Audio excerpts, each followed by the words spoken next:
The gavel's sharp crack echoed in the silent courtroom, a final jarring punctuation to the last 3 years of my life.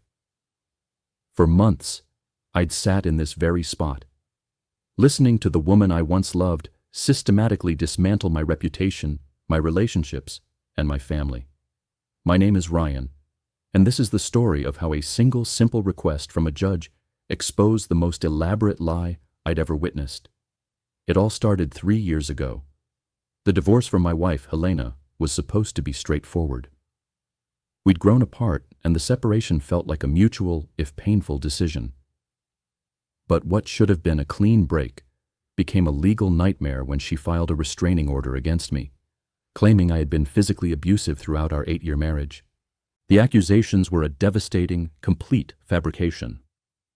My heart hammered against my ribs as she presented her evidence, a series of damning photographs showing bruises on her arms, her face, her neck.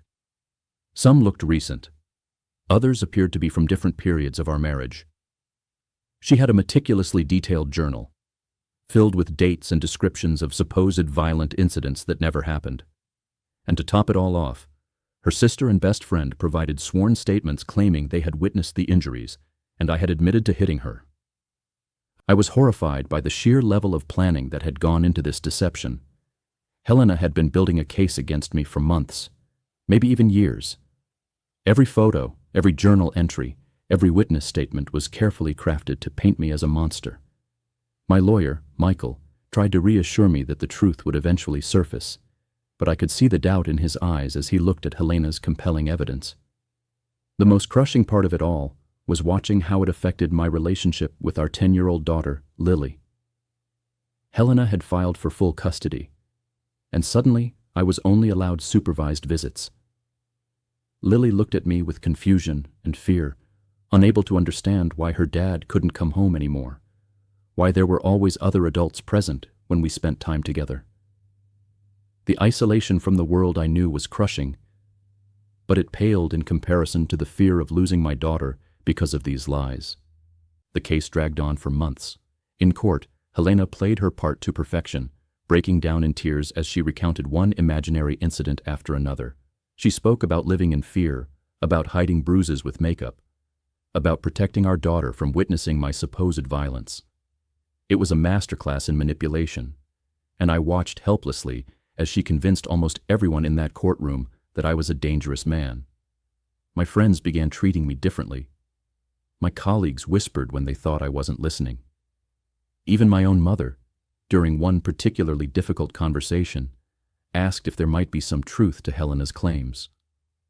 The breaking point came during the final custody hearing. This hearing would determine whether Helena's temporary full custody would become permanent. Judge Martinez, a stern woman in her 60s with sharp eyes and no patience for games, presided over our case from the beginning. Helena took the stand one final time, her performance flawless. She presented her evidence methodically, her voice breaking at all the right moments. She showed the photographs again, each one more damning than the last. She read from her journal, describing in graphic detail incidents of supposed abuse that made me sick to my stomach just to hear.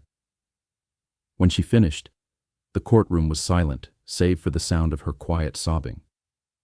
I looked at the jury and saw the same expression on every face: disgust directed at me, sympathy directed at her.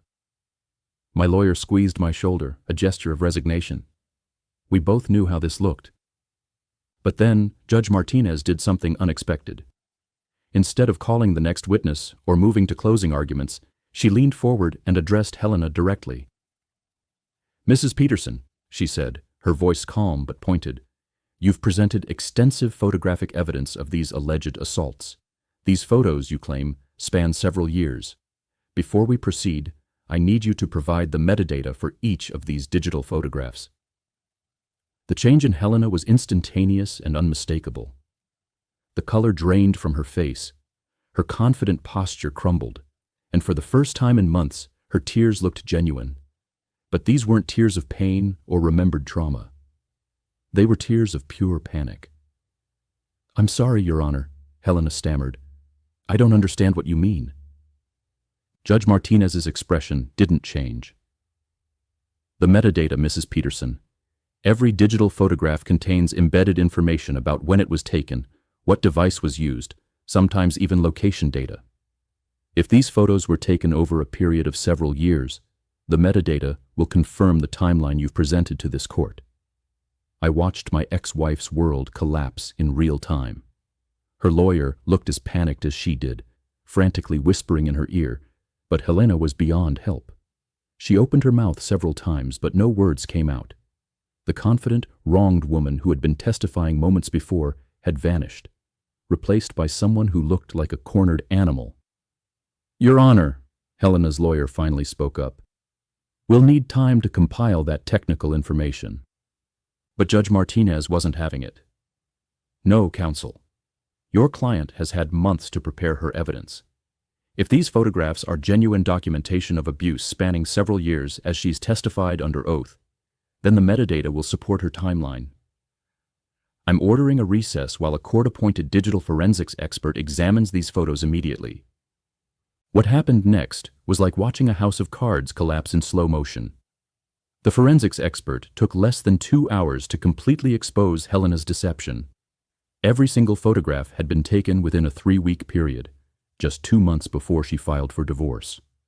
The metadata showed they were all captured on the same device, her iPhone, and several had been edited using photo manipulation software. But the revelations didn't stop there. The expert's deeper analysis revealed something even more disturbing. Helena had researched domestic violence injuries online, studied medical websites and victim testimonials to create realistic-looking bruises using makeup and digital editing.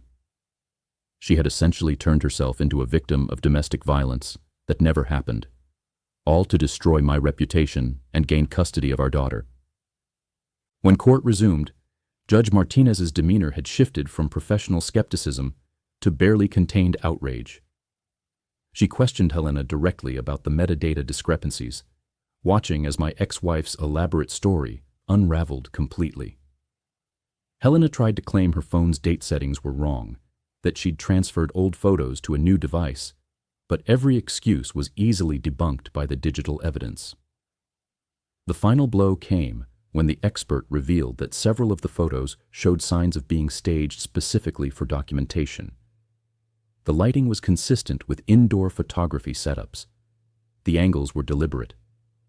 And most damning of all, Helena's expression in several photos showed no signs of actual pain or distress, despite supposedly showing fresh injuries.